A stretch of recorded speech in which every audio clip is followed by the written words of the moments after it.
Hello, I'm Joel. And I'm Alex. Welcome to the Commander's Journey, the place where we discuss our favorite format of Magic, Commander, from the perspective of a new player and an experienced one. This journey is for new Magic players who are interested in Commander. Well, today we have M21. Exciting. Holy cow, they juiced the set. Oh my goodness. There's so many sets coming out right now, Alex. Like literally as we're sitting here recording this, they're also spoiling, the Jumpstart set, the cards, and there's just so many reprints. Like my mind's blown right now how many reprints they are printing. So many fantastic reprints. So many fantastic new cards coming out. I'm more ecstatic for red and white than I ever have been, I think. In Commander, really almost ever, I think, just from the set alone. And so many needed reprints to the point where me and Joel are going to talk about also our top reprint this time around. Yeah, we had to. I mean, I think it was really interesting how Wizards dropped Double Masters and said, we're going to reprint all these amazing, expensive cards. And we were like, man, I wish I could afford that. And then the spoilers started coming out for M21, and now the spoilers for Jumpstart, we're like seeing all these other really awesome reprints. So don't worry, everybody's going to get some cool reprints coming soon. No matter what set you buy, if you buy a box or if you buy a few packs, there's some great cards that you're definitely going to be playing in Commander. Very exciting. You want to just get right on into it, Joel? Let's do it. So should we start with our, just mention our top reprints? Gotcha. So my top reprint is definitely going to be Ugin the Spirit Dragon. I am so ecstatic about this being reprinted. I feel like it was like $60, $70. Now it's already plummeted price-wise. Just what we needed. Ugin the Spirit Dragon is 8 generic mana for a Planeswalker Ugin. His +2 says Ugin the Spirit damage deals 3 damage to a target creature or player. That's fantastic. -X, exile each permanent with converted mana cost X or less. That's one or more colors. And this is the big selling point to Ugin, is he's a board wipe of just everything colored, which is really fantastic. It's exile as well, so this can go anywhere. He does have a -10 if you ever get that far, that you gain 2 life, draw 7 cards, then put up to 7 permanent cards from your hand onto the battlefield with 7 loyalty coming in. So just so much you want to be doing. A fantastic board wipe for every color. If this could get cheaper, I mean, really, all of a sudden our board wipe game just is fantastic. Don't you have this in your Eldrazi deck? No, but I'd love to, and I would have if it didn't cost so much money. So I might do it now. That's why the reprints. So that's that second ability, exile each permanent. So that doesn't say non-land permanent. So is it also wiping out lands as well? It's X, or that's one or more colors. So because lands are colorless inherently, unless you had a way to give them colors, it wouldn't take them out. So it's built in to have that happen. But again, it'll take out almost everything else. Some artifacts, of course, will live through it for the same reasons, but pretty critical there. Pretty amazing. And that card was going for how much before? I mean, I feel like at one point when I looked at it, it was $60 or $70. I don't know where it ended up before this all happened, but it was really expensive. It's insane. Yeah. My top reprint, I think, was also about $30 or $40. It was at least in that range. It's Azusa, Lost But Seeking. It's 2 and a green for a legendary creature, human monk. It says you may play 2 additional lands on each of your turns, and it's a 1/2. So that's insane, because it doesn't just say play 1 more extra land. We got a lot of cards that do that, right? But this says play 2 additional lands. So you could be dropping 3 lands per turn if you have enough land in your hand. Or if you're playing them from the graveyard, even, right? If you got like Crucible of Worlds or something. That Azusa Oracle Dia combo that you sometimes saw with higher powered or higher just financial costed decks. You really, all of a sudden, all this is going to go down in price, get a lot cheaper, be a lot more reasonable, and you'll start seeing more of them for good or for bad. But it's pretty exciting for the decks that want them that's there. I think so. And I think this is awesome that so many people will be able to get their hands on some of these really awesome cards that we already know are just powerful staples in the format. So should we go to what do we think our sleepers are? So we pick a sleeper, and it's a card that maybe is flying under the radar. that might not be being talked about as much, but we think we'll see some lasting value and possibly go up in value. And in playability in Commander, and even maybe financially down the road, but we just think they're good cards in general that might be being undervalued. Exactly. And by undervalued, we mean it's less than $2, and we usually do this before the set comes out, but under $2 at the time we record it. What's also great about this is we can often talk about an uncommon that, isn't really going to be talked about and like, oh, this is so exciting kind of thing, but it's really going to be a key card, something that you're going to see a lot of. We didn't start the podcast in time, but I feel like Rhythm of the Wild would have been here had we caught that. Stuff like that. Furious Rise, which is seeing reprints. We talked about that one too. That was one of our sleepers. That's a good card. Yes. It just gets the job done. That's all you need. Exactly. So what's your sleeper, Alex? So my sleeper is a rare. In fact, it's not an uncommon, but it's one of those ones where I think it really does something, especially for white and for red, helps solve the problem. And it's bigger deal in early game, but especially if you have ways to kind of maneuver, it can be fantastic. And that is Maze Mine Tome. It's too generic for an artifact. Tap it, put a page counter on it, and scry 1.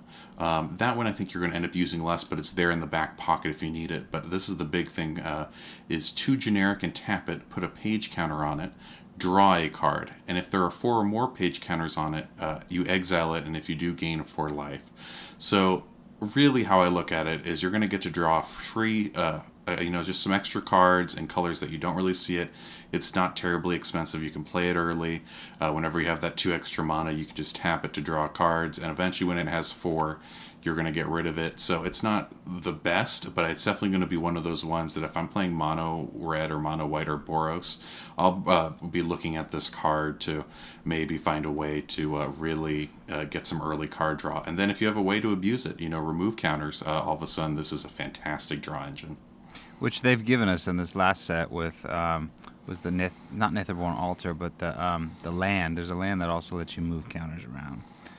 You could probably just dump those page counters on anything; it wouldn't even matter. Oh, exactly. That's a good card. So, go ahead. No, I was going to say, Joel, what's your sleeper pick? I'm going to say what. Okay, so my sleeper pick. We were talking about this before, and you really pointed out to me more so, and it solidified it for me. This is a really good card, and I think it's going to see a lot of play down the road. It's just going to be one of those cards you're going to want to put in just about every deck that runs green and has that you care about creatures, and that's Garruk's Uprising. It's 2 and a green for an enchantment. It says when Garruk's Uprising enters the battlefield, if you control a creature with power 4 or greater, draw a card. Creatures you control have trample. And then whenever a creature with power 4 or greater enters the battlefield under your control, draw a card. So this card, for 3 mana, you already drop an enchantment. And if you've got a creature with power 4 or greater, you are drawing a card right away. You're giving that creature and whatever other creatures you have trample. And then you're going to be able to, like you were saying, it's a draw engine. Every time you drop these creatures, you're just going to be drawing cards off it. And I think for the cost of 3 mana and an enchantment in green, I just think it's really, really good. Let me say this. I really think more than almost any other card we're talking about, this is not an expensive card. This is always going to be reasonable. I think it will be a more expensive uncommon, if not the most expensive uncommon from the set. But I really feel like you want to get your hands on as many copies of Garruk's Uprising as possible. It pretty much goes in every green deck. I really see Rhythm of the Wild in this thing. And Rhythm of the Wild's like $1 uncommon that just got reprinted, right? Or just got printed for the first time. All of a sudden now Garruk's, I think, is going to be in a similar boat. I really can see the comparisons here. Holy cow, it's just everything you want to be doing in green. Yeah, as long as you're not running like just some like a druid or elf deck where everything's just power 2 or 3 like throughout your deck. But if you're running anything with a significant amount of creatures with decent power levels, which you do a lot of, right? And like a lot of creature decks in Boros and in green and in Naya, all these different color combinations, this card is going to do a lot of good for you, a lot of damage. Definitely, again, I think you're opening up packs Don't throw this away with the draft chaff. Hold on to your Garruk's Uprisings. Definitely someone can use it. For sure, for sure. Okay, so now let's get into our top 10. So each of us pick our top 5, and we'll start from there. I'll pick. Alex will share his top 5, his number 5. I'll share my number 5. We'll go on, and it's really top 10. But each of us pick our own top 5, and then we come together and just share them with you. Oh, it's exciting. And this set, too, I feel like we could have done a real top 10, each of us picking 10, and still would have been talking about huge cards that are really making a difference. But we had to narrow it down. We had to leave some great cards behind. My number 5 is a fantastic card. Could be your commander, but I'm seeing this in any mono-red deck. Seeing definitely something you want to insert. That is Gadrak, the Crown Scourge. 2 and a red for a legendary creature dragon. It has flying, and it can't attack unless you control 4 or more artifacts. So, that's a little bit of a downside, but it does say at the beginning of your end step, create a treasure token for each non-token creature that died this turn. It's a 5/4. So really, it's a 3 mana 5/4 that you can still use as a blocker. Let's start with that. It's no reason you can't use it as a blocker. Already over, underpaying for what you are. And then really the big deal for our format is the fact it makes treasure tokens whenever something dies. That's a non-token. I mean, really, you're going to be making treasure tokens left or right. I don't think this is going to be quite as crazy as something like... Smothering Tithe, but I definitely see glimpses of that in this card where you'll make some treasure tokens. It's going to be something people are going to want to get rid of, and it's really undercosted for what it is. Yeah, and especially if you ran this as your commander, it's just a commander that also is giving you mana, and in mono red, that's really powerful too. I like Gadrak. And it does care about artifacts, but you're also making artifacts, right? These treasure tokens are artifacts. So once you get enough of those on the battlefield, you can attack. Oh, yeah. And again, I'm looking at it more like, oh my god, this is great ramp in the mono red, but, it works best in an artifact deck. But even then, I think it's worth playing just because it is just a 5/4 flying blocker for 3 that makes a bunch of treasure tokens. I think that itself is totally worth playing. Very much so. Very much so. My number 5 is a red card, and this is stretching me a bit because if you listen to the show at all, I've only been playing the game for a year, and I've started off in my comfort zone, which has been every color except red. But I've ended up finding 2 red cards in my top 5 of this one because they're just so good, and as I've been, playing more and stretching my horizons, this card I think is really good and will find its way into a lot of red decks, and that is Chandra's Incinerator. It's 5 and a red for a creature elemental. This spell costs X less to cast, where X is the total amount of non-combat damage dealt to your opponents this turn. So already, you can pay less than 6 a lot of times in red decks, because you're doing damage. Even if you just lightning bolt somebody for 3, it's 3 less. This thing's only costing you 3 mana to get out. And it's a 6/6 trampler. And then it also has on text, whenever a source you control deals non-combat damage to an opponent, Chandra's Incinerator deals that much damage to target creature or planeswalker that player controls. So it's not only a 6/6 trampler, but it also kind of acts like an enchantment that whenever you say you did lightning bolt something with this already down, now you're also dealing that much combat damage to a creature that, you're removing a creature, you're hitting a planeswalker, keeping them from ulting or even getting rid of them. So I just think this is a card that's going to see a lot of play, especially if you can cheat it out. Cheating out a 6/6 trampler is always a good thing. We're going to see this played for 1 red mana so often, I can't even tell you. I foresee this coming on the table quite a lot. 1 red mana for a 6/6 trample? Ugh. That has such a good static ability. That play... Robert, if you're listening, don't put this in your Torbran deck, please. This is nasty. This is a good card. So nasty. Let's continue the red bandwagon for my number 4. Similar line of thought. I think this will go into red burn decks, but honestly, this is just a fantastic card in general. And that is Terror of the Peaks. It's 3 red and a red for a creature dragon with flying. Spells your opponents cast that target Terror of the Peaks cost an additional 3 life to cast. But whenever another creature enters the battlefield under your control, Terror of the Peaks deals damage equal to that creature's power to any target. It's a 5/4. Holy cow. The more creatures you play, the more damage this is doing. You're all of a sudden pinging things left and right. You can just aim for someone's face if you need to remove a player. This is going to see a definite play. Wow. I mean, this is in your dragon deck. Every time you drop one of those big old dragons, you're also smacking people in the face. I mean, that's just insane. It's so great. And just as Joel just talked about Chandra's Incinerator, these two together, all of a sudden, every time you play a creature, you deal all this extra non-combat damage, which of course will allow you to hit other things with Chandra's Incinerator. So pretty much you want to be aiming to the face with Terror the Peaks. All of a sudden you ping them in the face for however much just came down, and then Chandra's Incinerator is then going to do that to an extra creature. I mean, they just got synergy in of themselves. We're really seeing the damage come out for our format in this set. I think Red's getting a lot of love, so instead of just shooting a little 3 lightning bolt or something, it's just like setting the whole freaking board on fire each turn. Oh, God.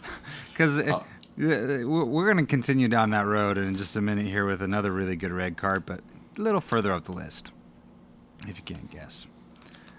Exciting. Well, my number 4, we're going to steer away from red. Let's go to green. Another great color in our format, and that is Elder Gargaroth. That's 3 of green and a green for a creature beast. This creature beast is a 6/6, so for 5 mana, you're already getting a 6/6 that has vigilance, reach, and trample.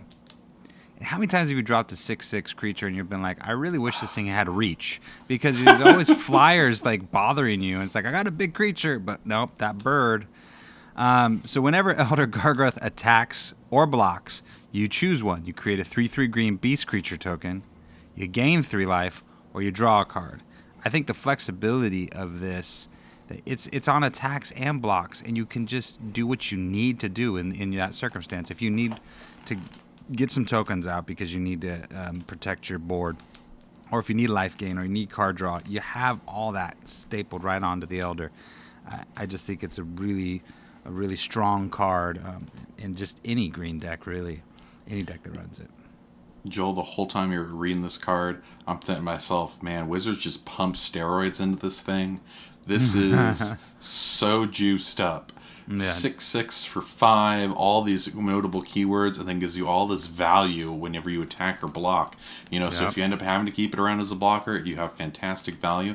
But you can pretty much swing for free because it has both vigilance and trample. So chances are you can get multiple triggers in the same go round. I mean, you see the value here, and it's going to make it so no one wants to attack into you. It is on steroids, like you said, and I think that's super important to see on this card is attack or block. Because whether you're a type of deck that you need blockers, right, and you're just sitting there wanting to block things, or you're more an aggressive deck and you're wanting to swing in, you're going to get all this value off this card. It's really holy cow. Let's take all this into my number 3. Yes. My number 3 is very much the opposite of Joel's number 4. This is a blue instant. This card is Sublime Epiphany. 4 blue and a blue. And again, for an instant, choose 1 or more. You could counter target spell. You can counter target activated or triggered ability. You could return target non-land permanent to its owner's hand. You can create a token that's a copy of target creature you control. And then target player can draw a card. I totally foresee for 6 mana, you're going to counter something, and you're like, well, I'm at it, I'll bounce that, make a copy of that, draw a card, just all in. My God, I love this card. If you didn't put it on your top 5, I was going to put this on my top 5. God. I mean, it's one of those ones. It's going to see play. And with the downside of it, sadly, being you have to leave 6 up, a little easier to do in Commander. You're going to, again, I would be surprised if you're not at least casting 4 of these each go around. Yeah, and there's just so much value off it. I mean, it kind of hints to like a card like Mystic Confluence, you know what I mean? Where you're able to counter something, but then get all this other extra value, which I think is great for blue players in Commander, especially if you've got enough mana up, because you don't always just want to hold mana back to stop something. You also want to get value on your turns, and this thing gives you a ton of value. You can create a token that's a copy of a target. You could just keep copying things after you're countering things and drawing cards and bouncing things and countering targeted active. Oh, it's just wow. Is that 5 things? Yeah, It's 5 things it can do. I expect on average. I don't think you always get the counter target spell and counter target activated triggered ability, but it's not like it never come up. Sometimes you'll cast something will trigger, you'll counter that and trigger the counter the other thing. You'll just go to town. How would that work if you countered that's I mean it could be that you have to counter all that. It would probably something that has to do with a cast trigger. Yeah. So that way you could take out both to have that both matter. But sometimes you just need to get rid of a trigger, and this gives you that flexibility. That is a great card.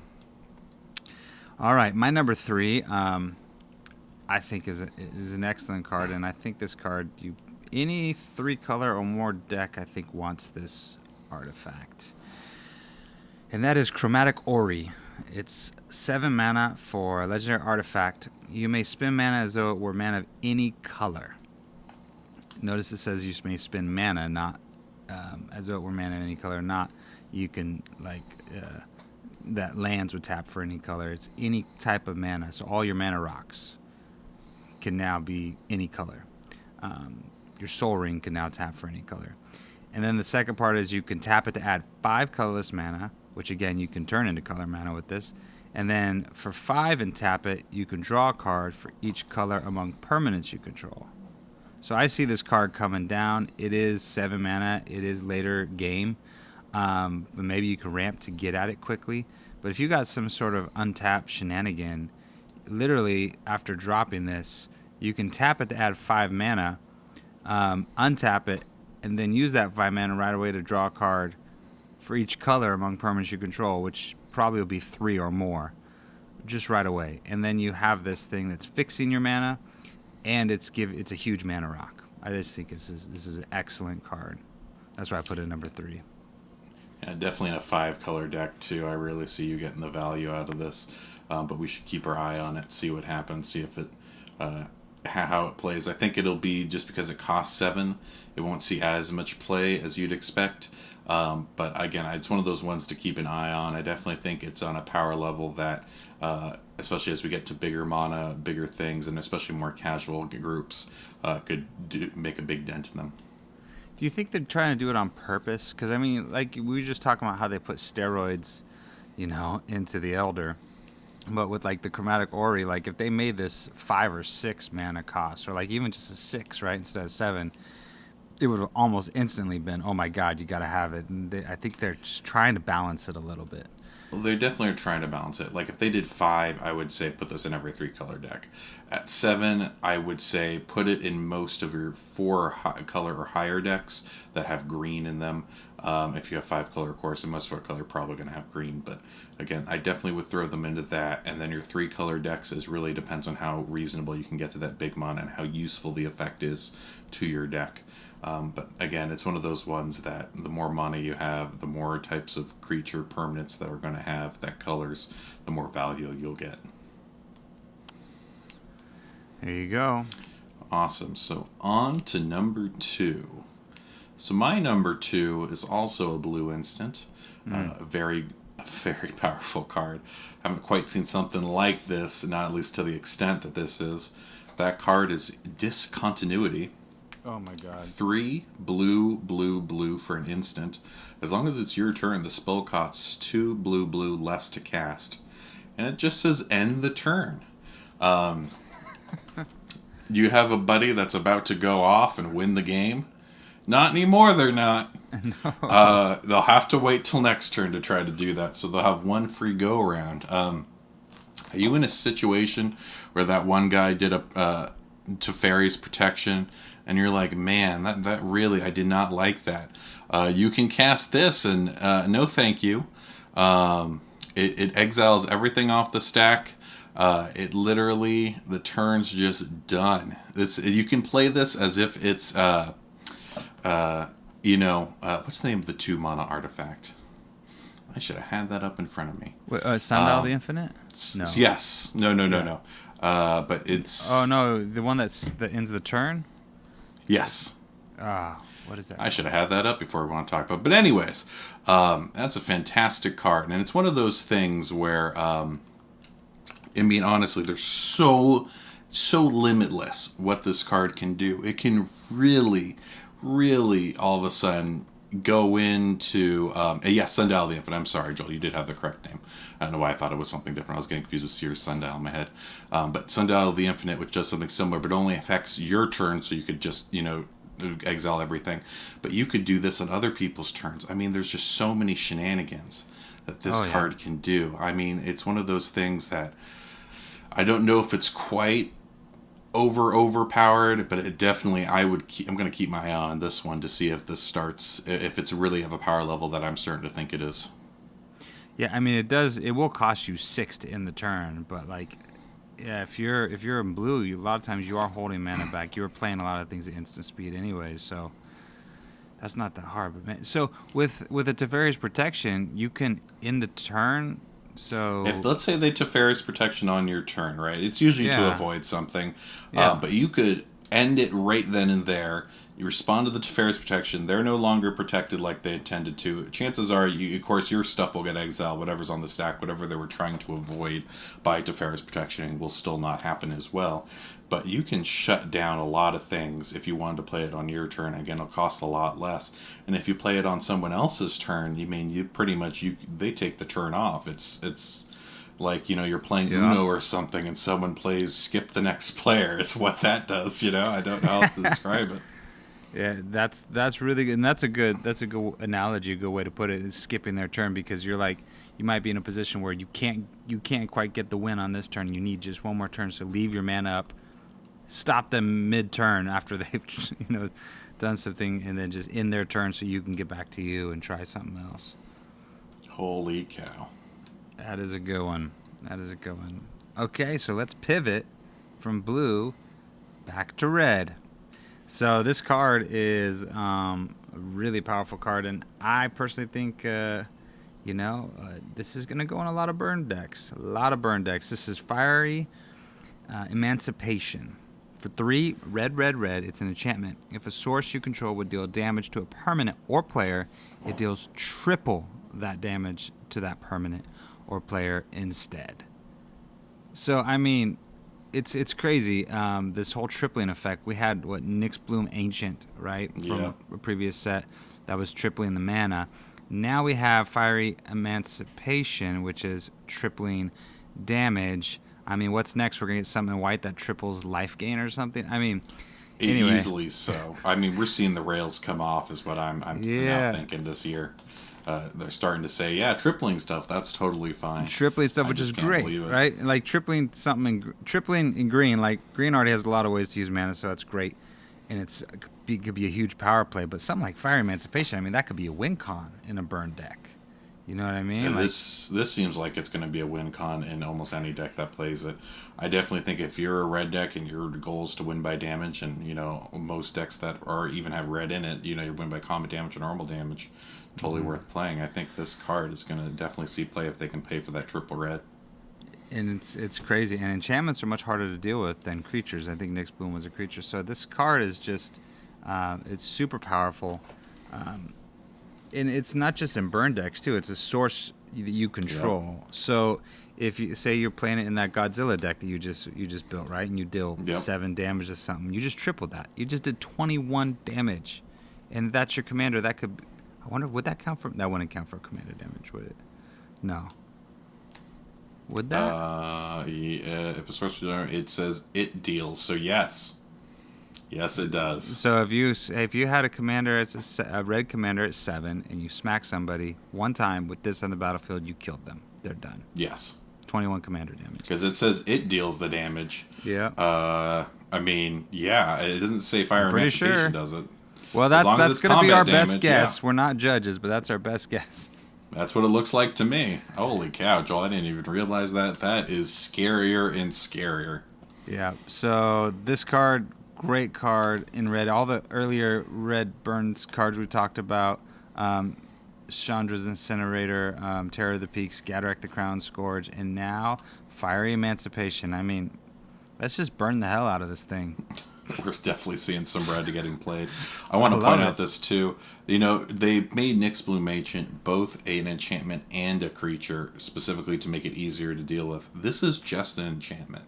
This is something that black and other red decks are going to have to, you know, really go the colorless route to deal with.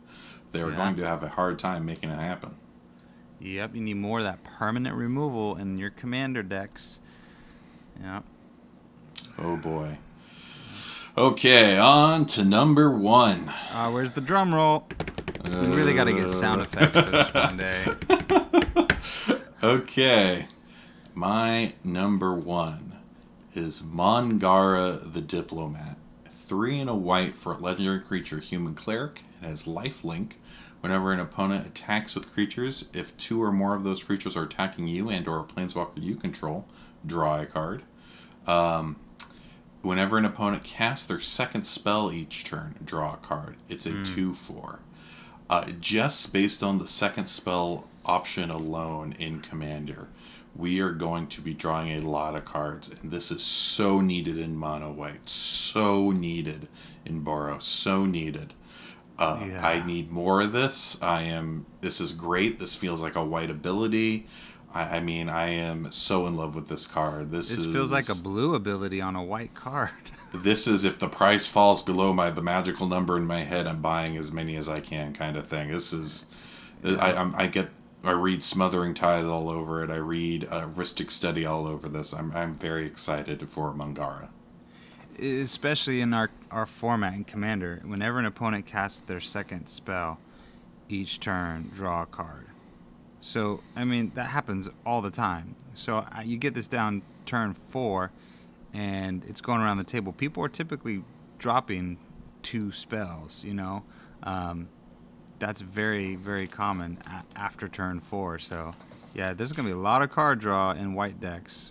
There's going to be a lot of card draw, and I'm seeing too with this. It's either going to do slow down every opponent. They're not going to want to attack you with too many things.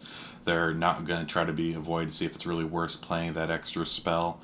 You're going to start seeing, either it's going to slow them down to not have you get the bonuses, or you're going to get to draw some extra cards. I mean, it's a win-win on both counts.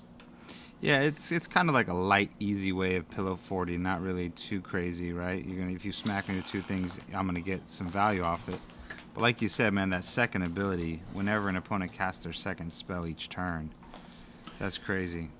Yeah, I definitely see the pillow forwarding side of this to be less reliable because, again, they can attack with one big thing.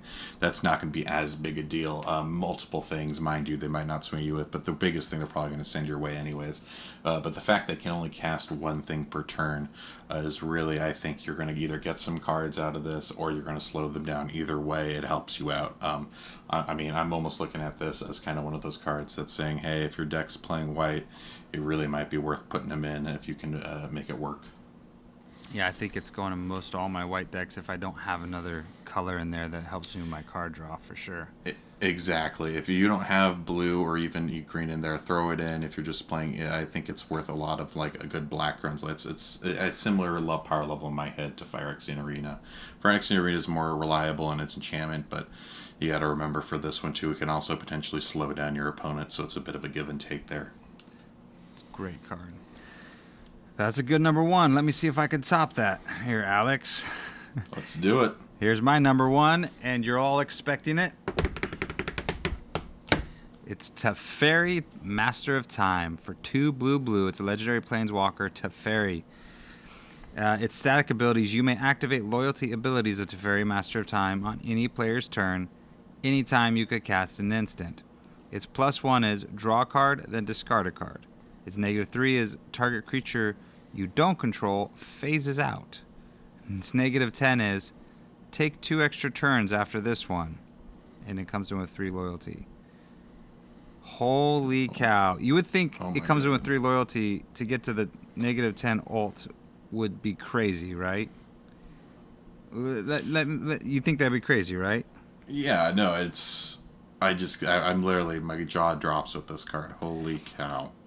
So it's not so crazy because you got to remember, in a game of Commander, you're playing, it's different than the other formats, right? You got 4 players, so you can play this and activate this anytime on any player's turn that you can cast an instant, right?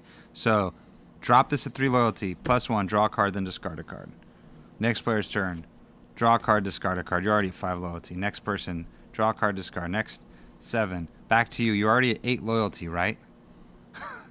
And then, before it gets back to you the second time around, on the instep of the person right before you, you have already 10. I think it comes back to you. You can +1 again if you wanted to get, I think, 11. Something like... Anyway, my math is off a little bit, but you can get to your ult really quick. Not to mention if you had doubling season or something else in there to help you do that. Or Oath of Teferi to allow you to do it again. You can do it 2 times on each person's turn. I think I gotta look at Oath of Teferi again. We're gonna get into some rules baggage here, but holy cow, this card is good. This card's insane. That's just for if you want to climb to your ult as quickly as you can, and then but you also have this ability that you can phase out a creature. And its -3 is target creature you don't control phases out. So if you need to get in with a huge swing, you just need to get rid of a problem, you can do that with this card. And I'm going to point this out. You can do it, something aims at you. You just get that sucker right out of there. They're like, Instant I swing speed. at you with... Yes, exactly. That's what I'm saying. They target you with, their 6/6 or whatever. You're like, oh my god, my Teferi's going to die. No, it's not. You're going to -3 it. That creature phases out. And then it doesn't come back until their colors next turn. So not only aren't they going to get that swing in, but until their next turn, everyone else is not going to have to deal with that creature. This card is so powerful. Like you basically, the way you want to play this is after you get it out, you want to use its +1, and then you want to keep using this +1 on people's instep, right? So that you have that ability to wait and see if you need to use the -3 if they try and come at you. And then just the +1, drawing cards and discarding cards, like you're going to be sifting through your library really quickly. That's 3 cards each go round on people's turns where you're going to be able to look at things, see what you need to keep, see what you need to get throw away. You're not going to miss a land drop. You're not going to miss. You're going to be getting to a lot of answers pretty quickly. So I really think Teferi is going to be another one of those cards that's very powerful. I mean, Mantara and Teferi, I'm already saying right now, we need a reprint. There's not enough of them in existence for everyone who wants them. This is definitely, Teferi's one of those cards that is just, it's going to be reliable. It's going to make it so when you play that Teferi, you better protect it like everything you have, because everyone's going to need to be taking that out. If we're not all working together taking out a Teferi, we're going to lose to a Teferi. He really is the master of time. Holy cow. And to take 2 extra turns as the ult. So if you got doubling season out and you can climb up to that ult real quick. That's just so insane. easy. Take 2 extra turns. Mm-hmm. I just wanted to look at when Oath of Teferi enters, exile another target permanent you control. Return. You may activate the loyalty ability of planeswalkers you control twice each turn, rather than only once. So it doesn't say just on your turn. So if you had Oath of Teferi out at the same time, as you have this Teferi, a Master of Time out, and you could do it at instant speed on anybody's turn, that means you could do it twice per each person's turn. So I'm looking forward to playing it, not looking forward to seeing it across the board, Exactly. He's definitely juiced up on steroids as well, Alex. Exactly. There you go. That's for sure. Okay, everyone. That's me and Joel's top 5 or top 10, however you want to say it. Hope everyone enjoyed it. Please like, and if you're on YouTube, subscribe. Maybe the other way around on that, on our podcasts. Please subscribe to the podcasts. And just let us know how we're doing. We really want to keep making good content for newer players, to Commander, newer players to Magic, and just share our excitement of all these freaking awesome cards that Wizards keeps printing.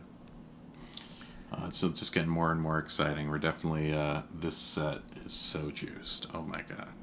Oh yeah, and then right after this we get to stop this recording, and we almost can start recording the next set, can't we? If we do a jumpstart one, I don't want to commit to that just yet. We'll have to see what the next set is. Okay, so thank you guys. See you next time. See ya.